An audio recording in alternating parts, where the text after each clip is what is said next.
కూటమి ప్రభుత్వం అధికారంలోకి వచ్చి దాదాపుగా సంవత్సరం పూర్తయిపోయింది. ఈ సంవత్సర కాలంలో వాళ్ళు గతంలో అధికారంలో రావటానికి ముందు ఏవైతే వాగ్దానాలు చేశారు, ప్రజాగళం పేరిటతో ఎలా అయితే చంద్రబాబు నాయుడు గారు, పవన్ కళ్యాణ్ సంతకం పెట్టి ఇంటింటికి కూడా బాండ్లను పంచారు. ఏ ఇంట్లో ఎంతమంది ఏ పథకానికి అర్హులయ్యారో, మీరు అమ్మఒడికి 3 ఉన్నారు, సెలెక్ట్ అయిపోయారు, మీకు సంవత్సరానికి ఇంత, 5 సంవత్సరాలకి ఇంత, నిరుద్యోగులు ఇంతమంది ఉన్నారు మీ ఇంట్లో, సో మీకు సంవత్సరానికి ఇంత, 5 సంవత్సరాలకి ఇంత, మీ ఇంట్లో రైతులు ఉన్నారు, సో రైతు ఇంత సంవత్సరానికి, అలా ప్రతిదీ బాండ్లో వాళ్ళు సంతకాలు చేసిచ్చారు. సో ఆ సంతకాలు చేసిచ్చి సంవత్సర కాలం పూర్తవుతున్నా ఇంతవరకు ఎవరికి ₹1 అంటే ₹1 కూడా ఒక సంవత్సరంలో ఎవరికి వేయలేదు.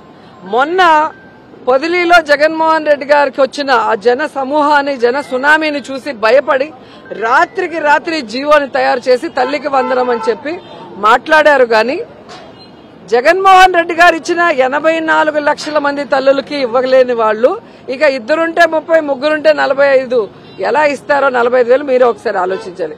సో ఈ రోజు ఒక కార్యక్రమాన్ని జగన్మోహన్ రెడ్డి గారు ఇంట్రడ్యూస్ చేయడం జరిగింది. Recalling Chandrababu's manifesto.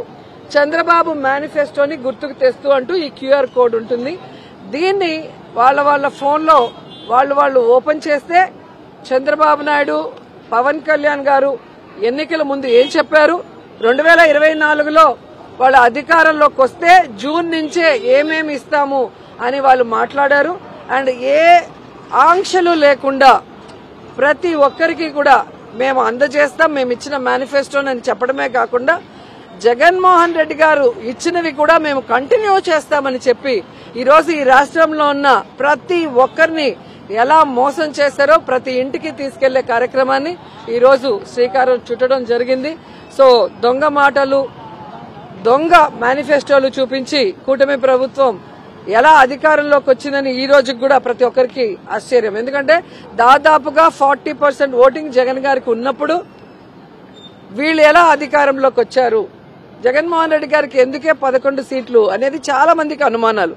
ఎందుకంటే ఎన్నికల రోజు ఎంత ఓటింగ్ పోల్ అయింది అన్నదానికి, కౌంటింగ్ రోజు పోల్ అయిన దానికి దాదాపుగా 43 లక్షల ఓట్ల డిఫరెన్స్ ఉంది.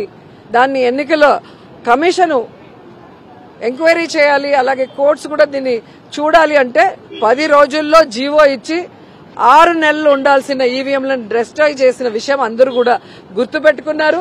సో ఈ మధ్య జగన్మోహన్ రెడ్డి గారు రాప్తాడు గాని, పొదలి గాని, తెనాలి గాని, సత్తెనపల్లి వెళ్లినప్పుడు ప్రజల ఆయన మీద ఉన్న అభిమానాన్ని కళ్ళారా చూసిన కేంద్రం వరకు అందరూ కూడా ఇది ఈవీఎంల విజయమే, ఇది కూటమి విజయం కాదు అనేది అర్థం చేసుకున్నారు. అందుకే ఈరోజు కూటమి ప్రభుత్వంలో ఉన్న వాళ్ళకి భయం వేసి జూన్ 18లో అది ప్రైవేట్ వెహికల్ కింద ఆయన పడ్డాడు, కానీ ఏమీ జరగలేదు.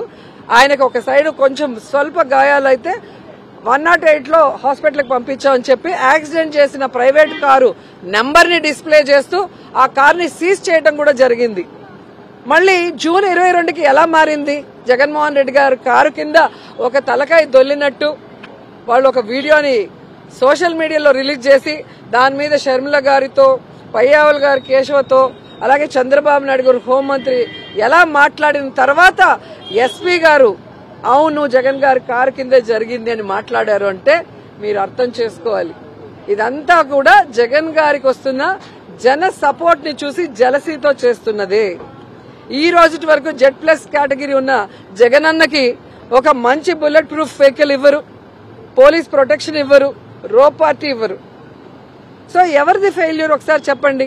నిన్న ప్రెస్ మీట్ లో ఆవిడ చెప్తుంది చాలా గొప్పగా, హోంమంత్రి కందుకూరులో అంటే 8 మంది చనిపోగానే అయ్యో పాపం అని చంద్రబాబు నాయుడు గారు పరిగెత్తుకుంటూ వెళ్లి అందరి ఇండ్లలో పరామర్శించి ఆయన సొంత డబ్బులు ఎక్స్గ్రేషియా ఇచ్చాడంట. ఆయన అధికారంలో ఉన్నప్పుడు ప్రభుత్వ డబ్బే ఎక్స్గ్రేషియా ఇవ్వడు, ఆయన చేతగానితనం వల్ల చనిపోయిన వాళ్ళకి. అలాంటిది ఆయన సొంత డబ్బులు ఇచ్చారంటే ఎవరైనా నమ్ముతారా? రెండవది, ఆమె చెప్పినట్టుగా ఆ రోజు అపోజిషన్ లో ఉన్నప్పుడు ఏం మాట్లాడావు, కందుకూరు ఇన్సిడెంట్ జరిగినప్పుడు పర్మిషన్ లేకుండా సందులు గొందుల్లో మీటింగ్ పెట్టి చంపేసి పోలీసు వైఫల్యం, ప్రభుత్వ వైఫల్యం, మాకు ఒక అపోజిషన్ లీడర్ కి ప్రొటెక్షన్ ఇవ్వరా అని చెప్పి మాట్లాడిన వ్యక్తి ఈ రోజు ఆవిడ మాట్లాడుతున్న మాటలు మీరు ఒకసారి గమనించండి. ఈరోజు ఆవిడ బాడీ లాంగ్వేజ్ గాని ఆవిడ భాష గాని చూస్తే అర్థమవుతుంది. జగన్మోహన్ రెడ్డి గారిని తిట్టడానికి రెడీ అయ్యి వచ్చి కూర్చుంటున్నారు తప్ప ఈ రాష్ట్రంలో ఇంతమంది పిల్లలు, ఇంతమంది ఆడవాళ్లు, ఇంతమంది కాలేజ్ స్టూడెంట్స్ రేపుకు గురై మర్డర్ చేయబడి ముక్కలు ముక్కలు చేయబడి ఈరోజు ఎక్కడ పడితే అక్కడ విసిరేస్తే ఎక్కడికైనా వెళ్లి పరామర్శించేదానికి నీకు టైం ఉందా అని అడుగుతున్నాను. కాలు మీద కాలు వేసుకొని, చుడిదార్ వేసుకొని, మేకప్ వేసుకొని, సెల్ ఫోన్ లో వీడియోలో మొన్న కుప్పంలో జరిగిన ఇన్సిడెంట్ లో ఒక ఆవిడికి మాత్రం పరామర్శ. ఇది మానవత్వమా? ఈవిడ జగన్ గారి మానవత్వం గురించి మాట్లాడటం హాస్యాస్పదంగా ఉంది. జగన్ గారు గాని వైఎస్ఆర్ గారి మానవత్వం గురించి ఈ రాష్ట్రంలో ఏ పేదవాడిని అడిగినా చెప్తాడు. ఈ రోజు ఒక ఫీజు రియంబర్స్మెంట్ గాని, ఒక ఆరోగ్యశ్రీ గాని, ఒక తల్లి ఇది అమ్మఒడి గాని, ఇవన్నీ ఎవరి కోసం తీసుకొచ్చారు? హాస్పిటల్ రెనోవేషన్స్ గాని, స్కూల్స్ రెనోవేషన్, పేదవాళ్ల కోసం, పేద పిల్లలు బాగుండాలి, వాళ్ళు ఆర్థికంగా ఎదగాలి, ఆ కుటుంబంలో ఆరోగ్యంగా అందరూ ఉండాలి అని చెప్పి పెద్ద మనసుతో చేసిన వ్యక్తులు. అలాగే కోవిడ్ సమయంలో ఈ దేశంలో ఏ రాష్ట్రంలో ఏ ముఖ్యమంత్రి చేయనటువంటి విధంగా మొత్తం భారాన్ని ప్రభుత్వమే మోస్తూ ప్రతి కుటుంబాన్ని తన సొంత కుటుంబంలాగా కాపాడుకున్న మానవత్వం ఉన్న వ్యక్తి జగన్మోహన్ రెడ్డి గారు. ఆయన గురించి ఈవిడ మాట్లాడటానికి ఈవిడికి అర్హత ఉందని నేను అడుగుతున్నాను. ఈరోజు మీరు రెడ్ బుక్ రాజ్యాంగం అంటూ అన్ని వ్యవస్థల్ని భ్రష్టు పట్టించి పోలీసుల్ని కేవలం తప్పుడు కేసులు పెట్టడానికి, ఈరోజు అందరినీ జైళ్లకు పంపించడానికి పని చేయిస్తున్నారే తప్ప ఈ రాష్ట్రంలో పోలీసులు వాళ్ళ పని వాళ్ళు చేసుకుంటున్నారా? అలా వాళ్ళు చేసుకుంటూ ఉంటే ఈ రోజు ఎందుకు ఇంతమంది రేప్ కాబడుతున్నారు? ఎందుకు ఇంతమంది చనిపోతున్నారు? సో ఈ రోజు వాళ్ళకి నేను సూటిగా చెప్తున్నాను, ఇప్పటికైనా మీరు ప్రజలకు ఇచ్చిన హామీలు నెరవేర్చండి. అంతేగాని మాకు ప్రజలు ఓటేయలేదు, మేము ఈవీఎంతో గెలిచాం కాబట్టి ఎవరిని కేర్ చేయని అవసరం లేదని అహంకారపూరితంగా మీరు ప్రెస్ మీట్లు పెట్టి జగన్ గారినో మమ్మల్ని తిడితే ప్రజలు ఖచ్చితంగా మిమ్మల్ని కొట్టే రోజు దగ్గరలోనే ఉంది. అండ్ పవన్ కళ్యాణ్ గారికి కూడా సూటిగా చెప్తున్నాను, తొక్కి పట్టి నారదీస్తాను మన ఏదో పెద్ద డైలాగ్ చెప్పాడు. సినిమా డైలాగులు చెప్పకూడదని చెప్పిన వ్యక్తికి మరి ఈయన ఎలక్షన్ ముందు ఊగిపోయి చెప్పిన సినిమా డైలాగులేంటి? ఈ రోజు అధికారంలోకి వచ్చిన తర్వాత మనిషి కనిపించకుండా షూటింగ్లు డబ్బింగ్లు చేసుకుంటూ తిరుగుతున్నది ఏంటి అని అడుగుతున్నాను. ఒక పార్టీ పెట్టింది రాష్ట్ర ప్రజల కోసమా లేదా షూటింగ్లు చేసుకోవడానికా? ఈ రోజు మీకు డిప్యూటీ సీఎం పోస్ట్ ఇచ్చింది షూటింగ్లు చేసుకోవడానికా, ఈ రాష్ట్ర ప్రజల్ని కాపాడటానికా? ఈ రోజు సుగాలి ప్రీతి కేసు గురించి మీరు మాట్లాడింది, ఈ రోజు అధికారంలోకి వచ్చాక పట్టించుకోకుండా కనీసం వాళ్ళ తల్లికి అపాయింట్మెంట్ ఇవ్వకుండా మీరు తిరుగుతున్నది అందరూ చూస్తున్నారు. అలాగే ఈ రాష్ట్రంలో ఏ ఆడపిల్లకి అన్యాయం జరిగినా నేను తాట తీస్తా అన్నావు, కానీ ఇంతమంది రేపై చనిపోతున్నా ఒక్క రోజు నోరు తెరిచి మాట్లాడలేదు. కానీ జగన్ గారిని తిట్టడానికి మాత్రం మొదట వస్తావు. సో ఈ రాష్ట్రంలో ప్రజాగళం పేరుతో చంద్రబాబు నాయుడుతో కలిసి మీరు సంతకం చేసి ఈ రోజు ఏవి ఇవ్వకుండా ఈ ప్రజల్ని మోసం చేసినందుకు, ఈ రాష్ట్రంలో ఆడపడుచులకి అండగా నిలబడకుండా వాళ్ళు చచ్చినా రేప్ కాబడినా వాళ్ళకిచ్చిన వెల్ఫేర్ స్కీమ్స్ ఇవ్వకుండా మోసం చేసిన గమ్మునున్నందుకు మిమ్మల్ని, చంద్రబాబు నాయుడిని, హోంమంత్రిని, లోకేష్ ని రాష్ట్ర ప్రజలు తొక్కి పెట్టి నార తీస్తారన్న విషయాన్ని గుర్తుపెట్టుకోండి తెలియజేసుకుంటున్నాను. అదే కదా చెప్పాను ఇంతసేపు. కేవలం జగన్మోహన్ రెడ్డి గారు ప్రజల్లోకి వెళితే దేశమంతా ఒక చర్చ జరుగుతోంది. ఈయన ఓడిపోలేదు, ఏ విధంగా ఈవీఎం ని మ్యానిపులేట్ చేశారనేది చర్చ ప్రారంభమైంది. కాబట్టి జగన్ గారు మీటింగ్లకు రాకూడదు. సో గతంలో వెళ్లిన ప్రతి మీటింగ్ లో మీరు చూస్తే రాప్తాడ్లో గాని, పొదిలీలో గాని, తెనాలిలో గాని, సత్తెనపల్లిలో నాయకుల మీద, ఇన్ఛార్జీల మీద కేసులు ఎలా పెట్టారో మీరు చూశారు. సో అవి కూడా దాటి ప్రజలు ఆయన మీద అభిమానంతో పరుగులు తీస్తుంటే ఇక లాస్ట్ కి ఒక ఏఐ వీడియోని తీసుకొచ్చి కరెక్ట్ గా తలకాయ ఆ టైంలో కారు కింద నలుగుతుందని ఎవరికి తెలుసండి? ఫ్రేమ్ అక్కడ పెట్టుకోని ఉన్నారు, ఇలా ఇలా రొటేట్ అవుతున్నట్టు. మరి ఆ ముందు వీడియో ఏది, ఆ తర్వాత వీడియో ఏదని నేను అడుగుతున్నాను. మరి అన్ని ఛానల్స్ లో ఆ వ్యక్తులు స్వల్ప గాయాలతో లేచి కూర్చొని తర్వాత అంబులెన్స్ ఎక్కెళ్ళింది ఉంది కదా, మరి అంబులెన్స్ ఎక్కిన వ్యక్తి చనిపోయాడంటే ఎవరు చంపారు? ఈ కూటమి ప్రభుత్వంలో ఏ పెద్దలు చంపారో బయటికి రావాల్సిన విషయం ఉంది. సో అది రాకుండా ఈ రోజు వాళ్ళు బుల్లెట్ ప్రూఫ్ వెహికల్ తీసుకుపోయి ఏదో చేయాలనుకుంటున్నారు. ఈ రోజు బుల్లెట్ ప్రూఫ్ లేకపోయినా, మీరు పోలీసులు రోప్ పార్టీలు పెట్టకపోయినా, జగన్మోహన్ రెడ్డి గారు ప్రజలకు ఒక సమస్య అంటే ఆయనను ఆపే తరం ఎవరి వల్ల కాదు. అలాగే ఆయన వెనక పరుగులు తీసే ఆయన అభిమానులు, వైఎస్ఆర్ అభిమానుల్ని ఆపే తరం ఎవరి వల్ల కాదు అనేది తెలుసుకోండి.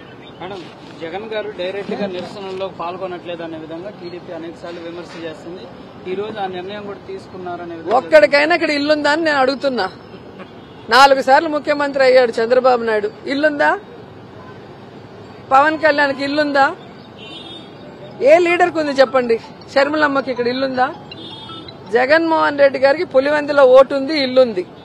ఈరోజు రాష్ట్ర ముఖ్యమంత్రిగా ముందు ప్రతిపక్ష నాయకుడిగా ఇక్కడ ఇల్లు కట్టుకుని అందరికీ అందుబాటులోకి వచ్చి తర్వాత అధికారంలోకి వచ్చి ఇక్కడి నుంచే పరిపాలించారు. ఈరోజు ఒక్క రోజు 2 రోజుల్లో బెంగళూరుకి పోతే బెంగళూరుకి వెళ్ళిపోయాడు అని మాట్లాడతారే. మరి ప్రతి శుక్రవారం హైదరాబాద్కి పోయే చంద్రబాబు నాయుడు ఏమనాలి, పవన్ కళ్యాణ్ ఏమనాలి, లేదా లోకేష్ ఏమనాలి, మంత్రివర్గాన్ని ఏమనాలి?